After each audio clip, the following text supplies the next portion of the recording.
अंगं हरेः पुलकभूषणमाश्रयन्ती भृङ्गाङ्गनेव मुकुलाभरणं तमालम्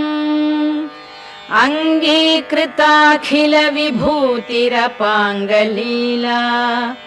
माङ्गल्यदास्तु मम मङ्गलदेवतायाः मुग्धा मुहुर्विदधती वदने मुरारेः